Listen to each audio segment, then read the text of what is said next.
ሰላም ተማሪዎች እኔ መምህር ሶፎንያስ መልካሙ ነኝ። ዛሬም ድጋሚ ተገናኝተናል። ዛሬም በጣም እንደተለመደው በጣም ጥሩና ደስ የሚያሰኝ ጊዜ አብረን እናሳልፋለን። የዛሬ ትምህርታችን የሚሆነው አዲስ ምዕራፍ እንጀምራለን። በዚህ አዲስ ምዕራፋችን ንድፍ የሚል ርዕስ ይኖረዋል ማለት ነው። በሱ ስር ዛሬ የምናያቸው የተለያዩ ክፍሎች ይኖራሉ። ወደ ዛሬው ግን ወደ አዲሱ ምዕራፋችን ከመሄዳችን በፊት ከዚህ በፊት የተማርነውን የትምህርት ክፍለ ጊዜያችንን ማስታወስ ይጠበቅብናል እንደተለመደው። ጥሩ፣ እስቲ ከናንተ ልጀምር። በባለፈው የትምህርት ክፍለ ጊዜያችን ስለምን ነበር ያየነው? በጣም ጥሩ፣ ስለ ጎና አራት ነበር ያየነው። ጎና አራት ትርጓሜውን፣ ጎና አራት ምን ማለት እንደሆነ፣ የጎና አራት አይነቶችን፣ የጎና አራት ባህሪያቶችንም አብረን ለማየት ሞክረን ነበር። አስታወሳችሁ? በጣም ጥሩ። በዚህ መልኩ ለማስታወስ ያክል ጎና አራቶችን በአጭሩ ለማስታወስ እንሞክር። ጎና አራቶች ትርጓሜውን በምናይበት ጊዜ ጎና አራት የምንላቸው በአራት ውስን ቀጥታ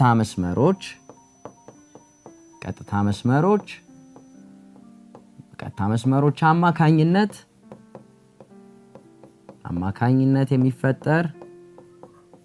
የሚፈጠር ዝግ ጠለላዊ ምስል ነው ብለን አይተን ነበር። ጠለላዊ ምስል ነው ብለን አይተን ነበር። ስለዚህ ጎና አራት የምንለው በአራት ውስን ቀጥታ መስመሮች አማካኝነት የሚፈጠር ዝግ ጠለላዊ ምስል እንደሆነ በባለፈው ትምህርታችን አይተን ነበር። አይነቶቻቸውንም ደግሞ ስናይ በባለፈው ትምህርታችን ስንት አይተን ነበር? ትክክል፣ 5 አይነት ጎና አራቶችን አይተን ነበር። የመጀመሪያው ካሬ እንደሚባል አይተናል። በመቀጠል ሬክታንግል አይተናል። በመቀጠል ትራፒዚየምን አይተናል።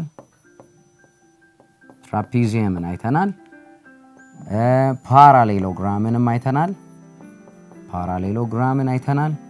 በመጨረሻም ደግሞ ያየነው ሮምበስ የሚባለውን 5 አይነቶቹን በባለፈው ትምህርታችን ለማየት ሞክረን ነበር።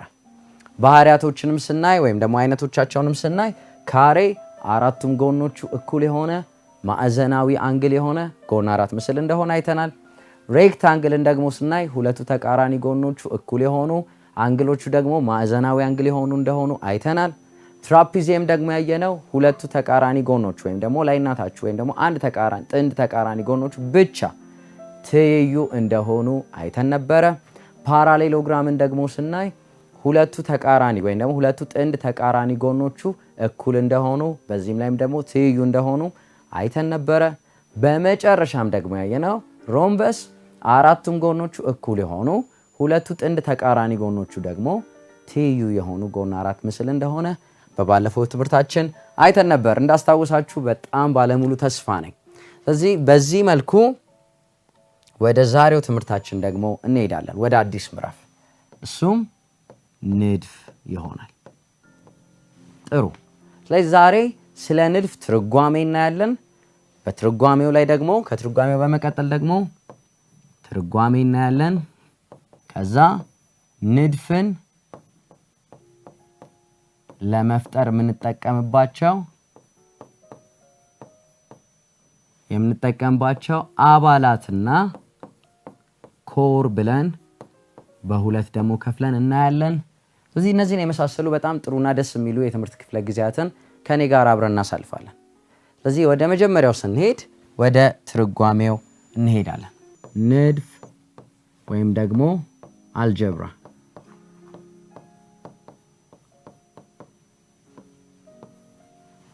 መጽሐፎቻችሁ እጃችሁ ላይ ካሉ መጽሐፎቻችሁን እያያችሁ እንድትከታተሉኝ ጋብዛችኋለሁ። እሱ ላይ ንድፍ ወይም ደግሞ አልጀብራ የምንለው አልጀብራ ማለት አልጃብር ከሚል የአረብኛ ቃል የመጣ ሲሆን መመለስ የሚል ትርጉምንም የያዘ ነው። ስለዚህ አልጀብራ የሚለው ቃል የመጣው አልጃብር ከሚል የአረብኛ ቋንቋ ሲሆን ትርጓሜውም መመለስ ወይም ደግሞ መመለስን፣ መደጋገምን የሚያሳይ ይሆናል ማለት ነው። ንድፍ ማለት አስተውሉ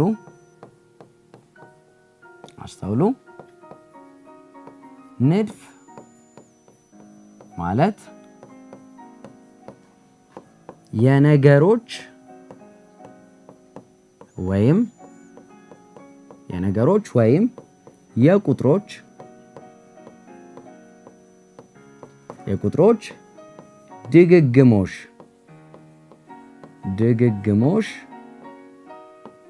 ድግግሞሽ ወይም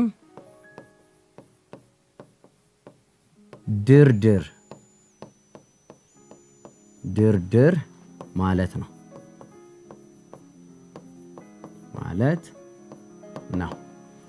ንድፍ ማለት የነገሮች ስዕል ሊሆን ይችላል፣ ማንኛውም ነገር ሊሆን ይችላል። የነገሮች ድግግሞሽ ወይም ደግሞ የነገሮች ወይም የቁጥሮች ድግግሞሽ ወይም ደግሞ ድርድር ብለን እንሰይመዋለን ማለት ነው። ስለዚህ ንድፍ ማለት የነገሮች ወይም የቁጥሮች ድርድር ወይም ደግሞ ድግግሞሽ የሚለውን አቻ ፍቺ ይሰጠናል ማለት ነው። ለምሳሌ አንድ ነገር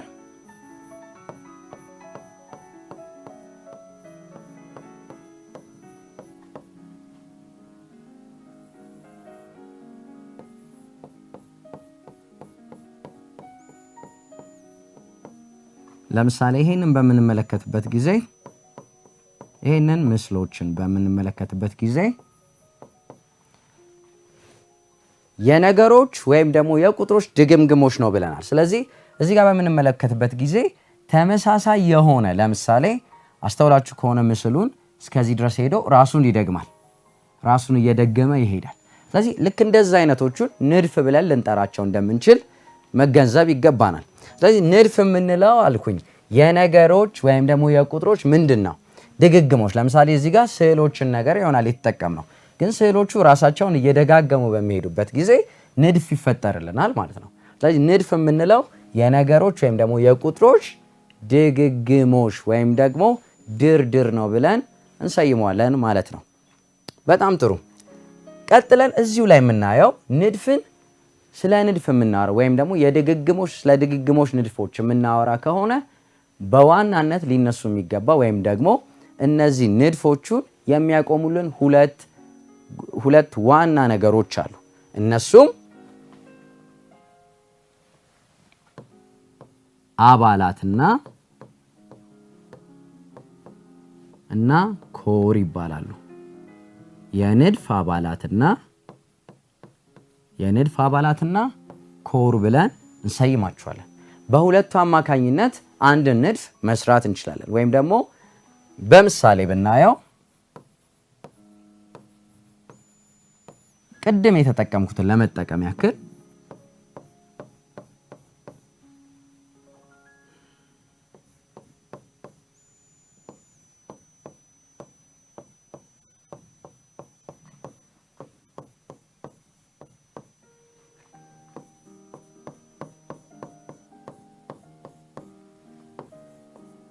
ጥሩ። ለምሳሌ ይሄን ምስል በምናይበት ጊዜ አባላት ብለን የምንሰይማቸው ንድፉ ላይ የሚገኙልን ምስሎች ወይም ደግሞ ቁጥሮች ሊሆኑ ይችላሉ። ንድፉን የሰሩልን ለምሳሌ በዚህ ምስል ላይ አባላት ወይም ደግሞ የንድፍ አባላት ብለን የምንጠራቸው ይህ ምልክትና ሁለቱ ናቸው ማለት ነው። ስለዚህ አስተውላችሁ ከሆነ ንድፉ ላይ እየተደጋገሙ የሄዱት የንድፍ አባላቶች ሁለቱ ናቸው። ስለዚህ ሁለት አባላቶች አሉት ይሄ ምስል ላይ፣ እነሱ እየተደጋገሙ ይሄዳሉ ማለት ነው። ስለዚህ ንድፉን እንዲመሰረትልን ካደረጉት መካከል የንድፍ አባላቶቹ እነዚህ ይሆናሉ ማለት ነው። ኮር የምንለው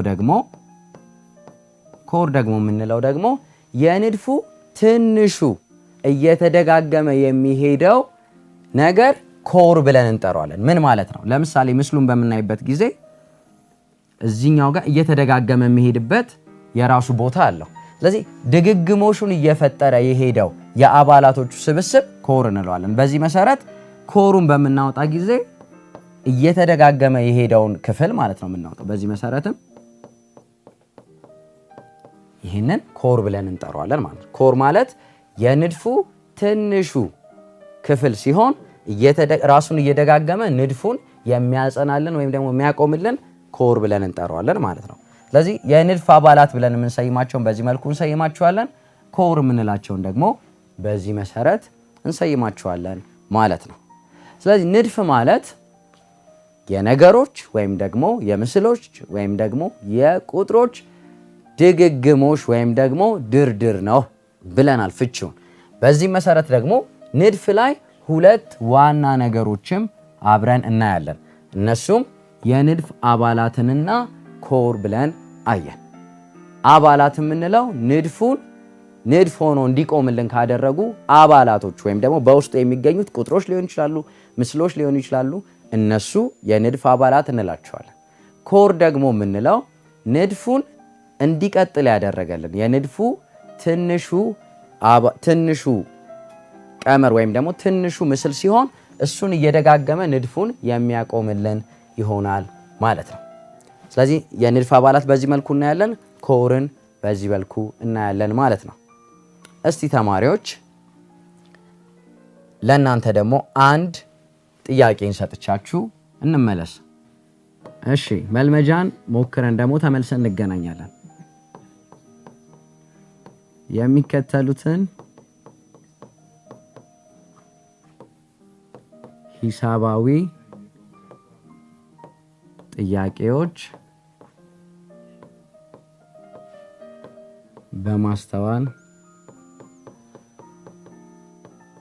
በማስተዋል መልሱ።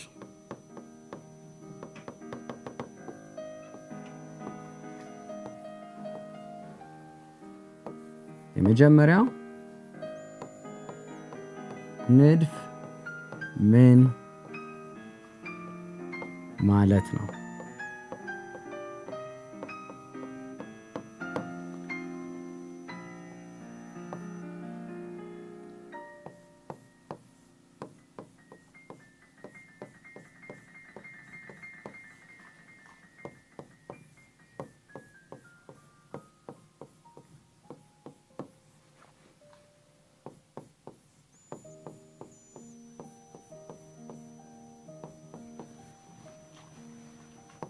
በዚህ በተሰጣቸው ንድፍ ውስጥ የንድፉ አባላትና ኮር ለይታችሁ አውጡ።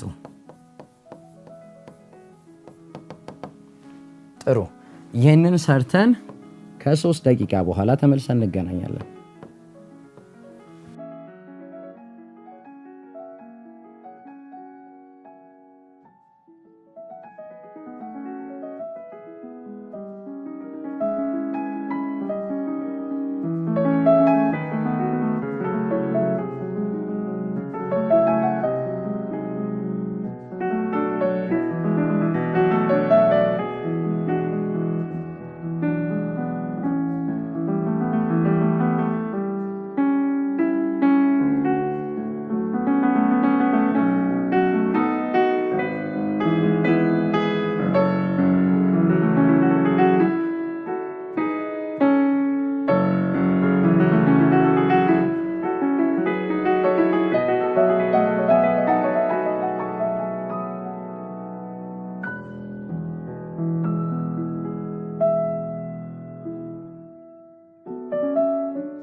እሺ ተማሪዎች ተመልሰን ተገናኝተናል። ጥያቄውን እንደሞከራችሁት ባለሙሉ ተስፋ ነኝ። የሞከራችሁትን እስቲ ለጓደኞቻችሁ አብሯችሁ ካሉ ሰዎች ጋር እንድትነጋገሩበት ጋብዛችኋለሁ። አሁን ከኔ ጋር አብረን መፍትሄውን እንሰጣለን። መፍትሄ በምናይበት ጊዜ የመጀመሪያው ጥያቄያችን ንድፍ ምን ማለት ነው የሚል ጥያቄ ነው። ስለዚህ የጥያቄውን ፍቺ ስንሰጥ ንድፍ ማለት የነገሮች ወይም የቁጥሮች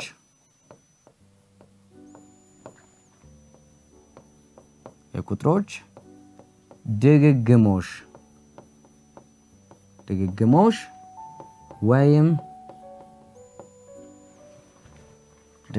ወይም ደግሞ ድርድር ነው ማለት ነው። ስለዚህ ንድፍ ማለት የነገሮች ወይም ደግሞ የቁጥሮች ድግግሞሽ ወይም ደግሞ ድርድር ማለት እንደሆነ አይተናል። በዚህ መልኩ ከሰራችሁ በጣም ትክክል ናችሁ ማለት ነው። አልሰራችሁትም ማለት ደግሞ አትችሉም ማለት አይደለም። በድግምጋሚ ስንሰራው መልሱን ማስተካከልን ማግኘትም እንችላለን። ወደ ሁለተኛው ስንሄድ የተሰጠን አንድ ንድፍ አለ በምስል የተገለጸ። ይህን ንድፍ ላይ አባላቱንና የንድፎቹን አባላትና ኮሩን ለይታችሁ አውጡ ነው የሚለው። ስለዚህ መጀመሪያ በደንብ ድግግሞሹን ማየት ይጠበቅብናል። ስለዚህ የመጀመሪያው አባላት የምናየው ምስሉ ላይ የምናየው ሁለት አባላቶች አሉ። እሱም የቀስት ምልክትና የመሰላል ምልክቱ ይሆናል። ስለዚህ እነዚህ ሁለቱ የንድፉ አባላት ናቸው ማለት ነው። ስለዚህ የንድፉ አባላት እየተደጋገመ ንድፍን እንደሚፈጥርልን በዚህ መልኩ ሁለቱ እየተደጋገሙ የሄዱት እነዚህ ሁለቱ ናቸው ማለት። ስለዚህ የንድፉ አባላት የቀስቱ ምልክትና የመሰላሉ ምልክት የንድፉ አባላት እንደሆኑ ለይተን አውጥተናል። በመቀጠል ደግሞ የተጠየቅነው ኮር ነው። ኮር ደግሞ የንድፉ ትንሹ ክፍል ራሱን እየደጋገመ የሚሄደው ስለሆነ በደንብ በማስተዋል በምንመለከትበት ጊዜ ንድፉ እየደጋገመ የሄደው ይህንን ምስል ይሆናል። ስለዚህ ይህንን እየደጋገመ ነው ሄደው። አይታችሁ ከሆነ ተማሪዎች በደንብ በማስተዋል ተመልከቱ። ይህንኑ ነው እየደጋገመ የሄደው። ስለዚህ ኮር ብለን የምናወጣው ደግሞ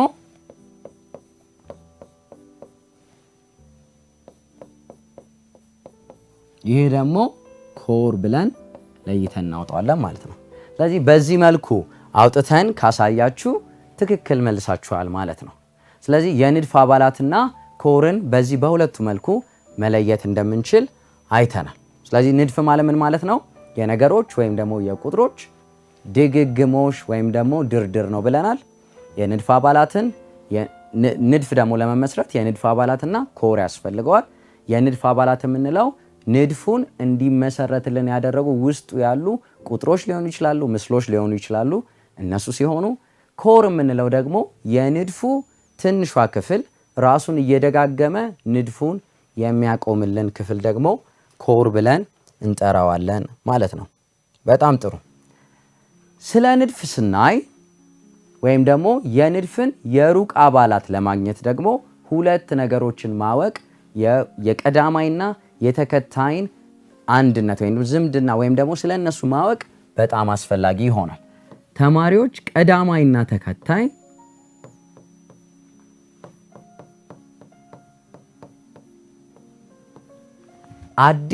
ለጆሮአችን አዲስ አይደለም። የምናቃቸው ከዚህ በፊት የምናቃቸው የትምህርት አይነቶች ናቸው። ቀዳማይ ስንል ምንም ነገር መጀመሪያ የምንጀምረው ከስሙ ትርጓሜ ነው። ቀዳማይ ስንል የሚነግረን ራሱ የሚቀድም ነገር መሆኑን ይነግረናል። በመቀጠል ደግሞ ተከታይ ስንል ደግሞ የሚከተል ነገር የሚል ትርጓሜን ይሰጠናል። በዚህ መልኩ ቀዳማይና ተከታይን በምናይበት ጊዜ ለምሳሌ የአራት ቀዳማይ ማን ነው? በቁጥሮች ስናይ ከአራት ቀድሞ የሚመጣውን ቁጥር ይነግረናል። በዚህ መሰረት ከአራት ቀዳማይ የምንለው 3 ይሆናል ማለት ነው። ከአራት ደግሞ ተከታይ ደግሞ የምንለው ደግሞ 5 ይሆናል። በዚህ መልኩ እናውቀዋለን። ግን ደግሞ ዛሬ የምናየው ቀዳማይን ለማግኘት የምንጠቀምበትን ቀመር ደግሞ አብረን እናያለን። ዛሬ ተከታይንም እንዴት በቀመር ተጠቅመን እንዴት ማግኘት እንደምንችልም አብረን የምናይበት ጊዜ ይሆነናል ማለት ነው። ቀዳማይን ለመጠቀም የምንጠቀመው ለማንኛውም ሙሉ ቁጥር ሀ ሲቀነስ 1 የሚል ቀመርን እንጠቀማለን። ለምን? ለቀዳማይ። ለተከታይ ደግሞ የምናየው ለማንኛውም ቁጥር ሀ ሲደመር 1 የሚል ቀመርን ተጠቅመን ውጤቱ ማግኘት እንችላለን። ለምሳሌ እስቲ ሁለቱንም ቀመር በመጠቀም ቀዳማይና ተከታይን ለማየት እንሞክር። ለምሳሌ የመጀመሪያውን በምናይ ጊዜ ለምሳሌ የ13ን ቀዳማይ ፈልጉ ተባለን። ቀዳማይና ተከታይ በመፈለግ አሳዩ።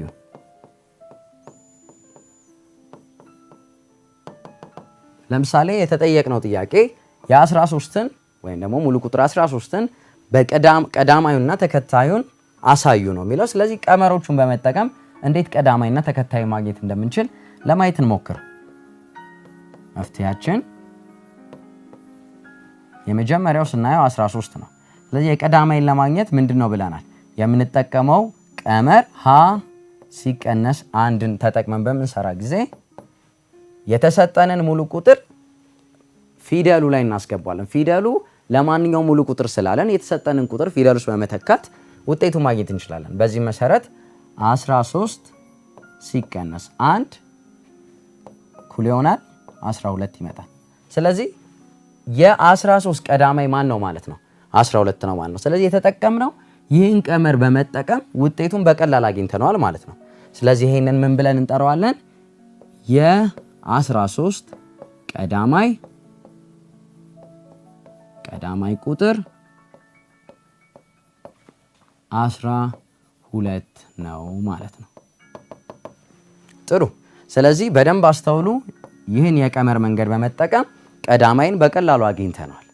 ተከታይን ደግሞ በመቀጠል ደግሞ የሚለን ተከታዩንም ቀዳማዩንም ፈልጉ ስለሚለን ቀዳማዩን ስላገኘን አሁን ደግሞ ተከታዩን ደግሞ ተከታይ ደግሞ ስንፈልግ የምንጠቀምበት ቀመር ሀ ሲደመር ለማንኛውም ቁጥር ሀ ሲደመር 1 የሚል ቀመር ይሆናል ማለት ነው። ይህን ተጠቅመን ስንሰራ አሁንም የተጠየቅነው የ13ን ተከታይ ፈልጉ ስለሆነ የተባልነው በፊደሏ ውስጥ የተሰጠንን ሙሉ ቁጥር በመተካት መስራት ነው። በዚህ መሰረት 13 ሲደመር 1 ብለን እናስቀምጣለን ማለት ነው። ስለዚህ 13 ሲደመር 1 ስንት ነው ማለት ነው? 14 ይሆናል ማለት ነው። ስለዚህ 14 ደግሞ የ13 ምንድነው ማለት ነው? ተከታይ ብለን እንጠራዋለን ማለት ነው።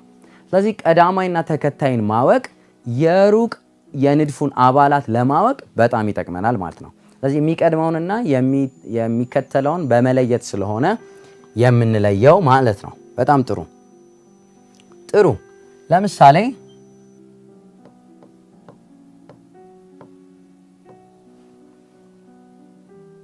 ምስሎቹን አብረን አንድ ንድፍ በመስራት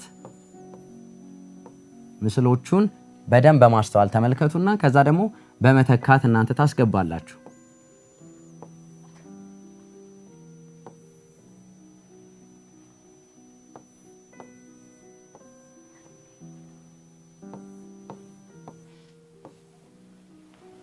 ለምሳሌ ይህን የንድፍ ምስሎችን በመመልከት የጎደላቸውን ምስሎችን መተካት ወይም ደግሞ በማስገባት መሙላት እንችላለን። ለምሳሌ የንድፉን ሂደት ማየት በጣም ጥሩ ነው። ምክንያቱም ቀዳማዩንም ተከታዩንም በደንብ በማስተዋል በማየት ክፍተቱን በባዶ ቦታው ላይ መሙላት እንችላለን። እስቲ ለመሞከር ሞክሩ። የትኛው ይመስላችኋል ቀጥሎ የሚገባው? የንድፉን ኮርና አባላቶቹን በደንብ ለይቶ በማየት ከዛ በኋላ ባዶ ቦታውን የንድፉን ባዶ ቦታ መሙላት እንችላለን። በዚህ መሰረት 4 ማዕዘን፣ 3 ማዕዘን፣ ክብ፣ 4 ማዕዘን ብሎ ሊመጣ የሚችለው ከ4 ማዕዘኑ ተከታይ ሆኖ ወይም ደግሞ ቀዳማይ ሆኖ ተከታይ ሆኖ የመጣው ማን ነው? 3 ማዕዘን ይሆናል ማለት ነው። ስለዚህ 4 ማዕዘን፣ 3 ማዕዘን፣ ክብ፣ ከዛ በኋላ 4 ማዕዘን፣ 3 ማዕዘን፣ በመጨረሻ የሚሆነው ክብ ነው። ባዶ ቦታዎቹን የሞላንበት ምክንያት የንድፉን አካሄድ ወይም ደግሞ ኮሩን ለይተን በማወቃችን የንድፉን አባላቶች መሙላት ችለናል ማለት ነው። በጣም ጥሩ። ለምሳሌ ሌላ ደግሞ ምሳሌ ልቀጥላችሁ። እሺ አንድ ምሳሌን እንጠቀም።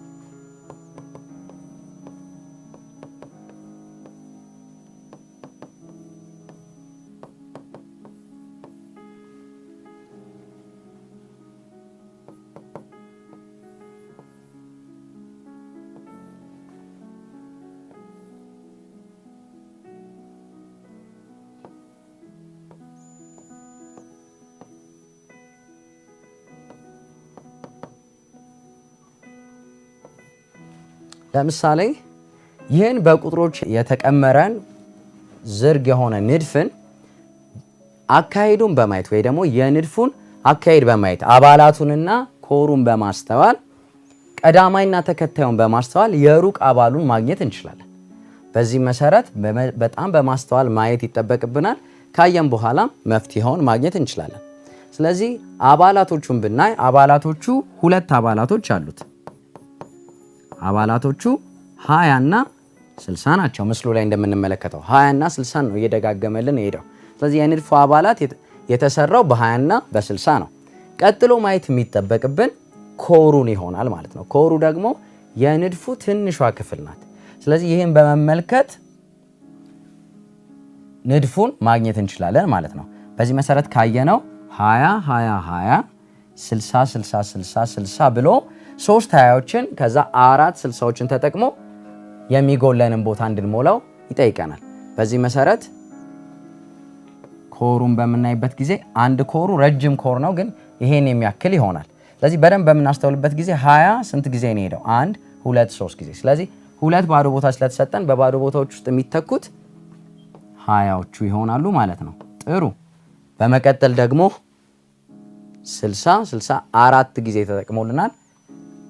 ስለዚህ 60ን እናስገባለን ማለት ነው።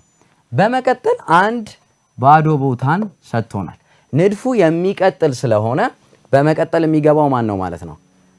3 20ዎችን 4 60ዎችን ተጠቅሞ 20ዎቹን ስለሚደግም 3 20 4 60 ይልና 20 ብሎ ደግሞ ንድፉ ይቀጥላል ማለት ነው። ጥሩ። ስለዚህ በዚህ መልኩ ንድፎችን በቀላሉ ማስቀጠል እንደምንችል ተመለከትን።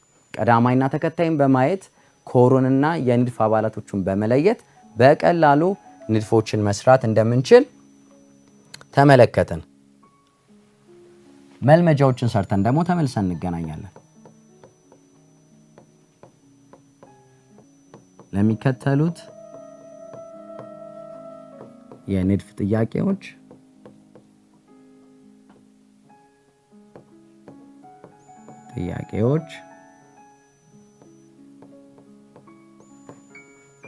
በማስተዋል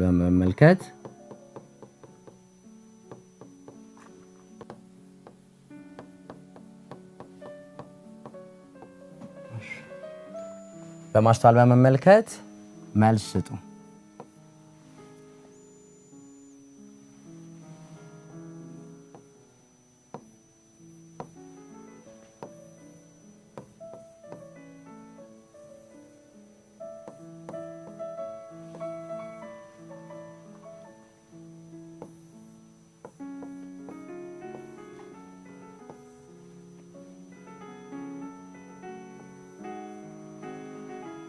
የጎደለው ንድፍ እንሞላለን። ሁለተኛው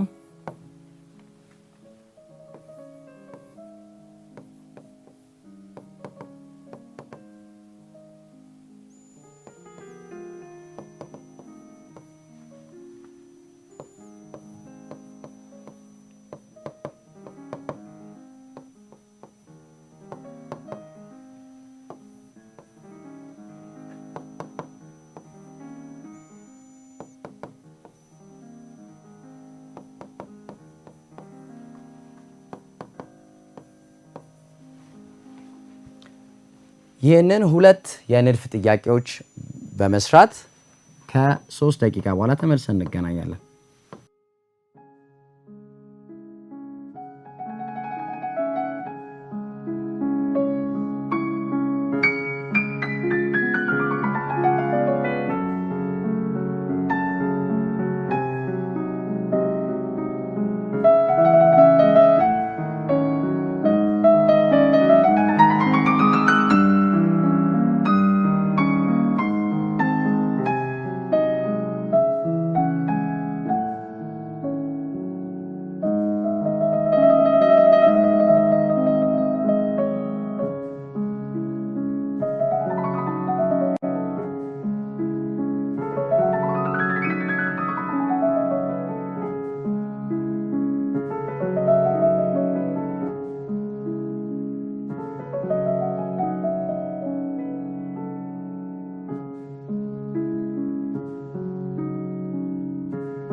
ጥሩ ተማሪዎች ተመልሰን ተገናኝተናል። እንደሰራችሁ ባለሙሉ ተስፋ ነኝ። እስቲ ደግሞ አሁን አብረን ለመስራት እንሞክር። በማስተዋል ንድፉን መመልከት፣ ከዛ በኋላ ባዶ ቦታውን መሙላት ከኛ ይጠበቅብናል። ስለዚህ የመጀመሪያውን ጥያቄ በምናይበት ጊዜ ክብ 3 ማዕዘን ክብ 3 ማዕዘን ክብ እያለ ይሄዳል። አባላቶቹን ብናይ ክብና 3 ማዕዘን ናቸው ማለት ነው፣ ምክንያቱም በእነሱ ስለሆነ ንድፉ የተሰራል። በመቀጠል ባዶ ቦታውን በምናይ ጊዜ ኮሩ የሄደልን እዚህ ድረስ ይሄድና ከዛ ቀጣዩን ይሰጠናል። ስለዚህ በዚህ መልኩ በምንሄድበት ጊዜ ክብ 3 ማዕዘን በምናስገባበት ጊዜ ንድፉ ሙሉ በሙሉ እየቀጠለ የሚሄድበትን ምስል እናገኛለን ማለት ነው። በመቀጠል ደግሞ ያለውን ጥያቄ በምናይበት ጊዜ የንድፉ አባላት አሁንም 2 ናቸው። እነሱም 60 እና 40 የንድፉ አባላት ናቸው። ኮሩን ደግሞ በምናይበት ጊዜ ኮሩ እየሄደ ያለው 60 40 40 60 እያለ 60 40 40 60 እያለ እየቀጠለ ይሄዳ ነው። ስለዚህ ኮሩ በዚህ መልኩ እየቀጠለ ስለሄደ የተሰጠንን ባዶ ቦታ በምናይበት ጊዜ የምንተካቸው ባዶ ቦታዎቹን በ60 እና በ40 እንተካዋለን ማለት ነው። ስለዚህ 60 እና 40ውን ስንተካው ንድፉ በትክክለኛ መልኩ መሄዱን እናያለን ማለት ነው። በዚህ መልኩ ከሰራችሁ ትክክል ናችሁ ማለት ነው። ስለዚህ የዛሬ ትምህርታችንን በዚህ መልኩ እያገባደድን መተናል። ግን ከማገባደዳችን በፊት የዛሬውን ትምህርታችንን ለማስታወስ እንሞክር። ንድፍ ትርጓሜውን አይተን ነበር። ንድፍ ማለት ምን ማለት እንደሆነ፣ ንድፍንም ደግሞ ለመመስረት 2 ዋና ክፍሎች እንዳሉ፣ እነሱም የንድፍ አባላትና ኮር የሚባሉ እንዳሉ፣ አንድን ንድፍ ደግሞ ለማስተዋል ወይም ደግሞ ለመረዳት ዋና ነገሮች የሆኑት ደግሞ ቀዳማይና ተከታይን እነሱን ማወቅ ደግሞ በጣም ዋና ነገር እንደሆነ አይተን ነበር። እሱ ብቻ አይደለም፣ ቀዳማይና ተከታይን ደግሞ ለማወቅ የተጠቀምንበትንም ቀመርንም ለማየት ሞክረን ነበር። በጣም ጥሩ። እሱን ለማስታወስ ያክል ንድፍ ማለት የነገሮች ወይም ደግሞ የምስሎች ወይም ደግሞ የቁጥሮች ድግግሞሽ ወይም ደግሞ ድርድር እንደሆነ ለማየት ሞክረን ነበረ። አንድን ንድፍ ለመመስረት ደግሞ አባላትና ኮር የሚባሉ ነገሮች ዋና ነገሮች እንደሆኑ ማየት ነበረ። የንድፍ አባላት የምንለው በተሰጠን ንድፍ ላይ ንድፉ እንዲሰራ ያደረጉልን የንድፉ አካላቶች ወይም ደግሞ አባላትን የንድፉ አባላት ብለን እንደምንጠራው፣ በመቀጠል ደግሞ ኮር ደግሞ የምንለው የንድፉ ትንሹ ክፍል ሆና ራሱን በመደጋገም ንድፉ እንዲቆምልን የሚያደርግ ክፍል እንደሆነም አይተን ነበረ። ስለዚህ በመጨረሻም የቤት የምትሞክሩትን የቤት ስራ ሰጥቻችሁ የዛሬ ትምህርታችንን እንጨርሳለን። የቤት ስራ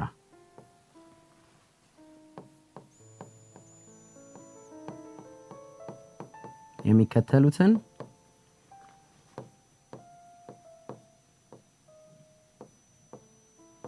ጥያቄዎች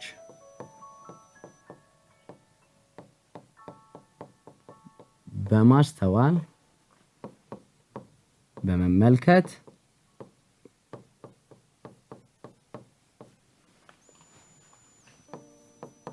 ትክክለኛውን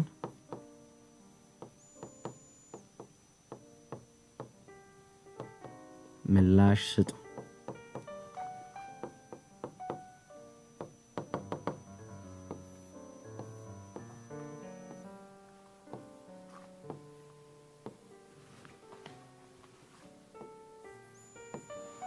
አንደኛ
እነዚህን ሁለት ጥያቄዎች በመስራት የንድፉን ቀጣይነት እንድታስቀጥሉ አበረታታችኋለሁ።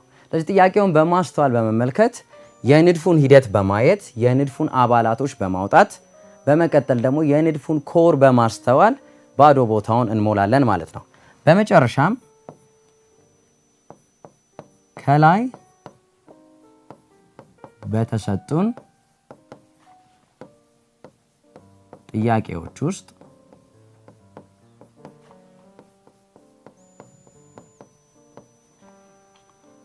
የንድፉን አባላትና ኮር ለይታችሁ አውጡ። ስለዚህ የመጨረሻው ጥያቄ ከላይ የተሰጡን ሁለት ንድፎቹን የንድፎቹን አባላትና ኮሩን በማውጣት ለይታችሁ ታውጣላችሁ ማለት ነው። ስለዚህ ይሄንን ጥያቄ ለመገልበጥ 3 ደቂቃዎችን ሰጣችኋለሁ። በ3 ደቂቃ ውስጥ ገልብጣችሁ ተመልሰን እንገናኛለን ማለት ነው።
የዛሬው ትምህርታችን ይህን ይመስል ነበር።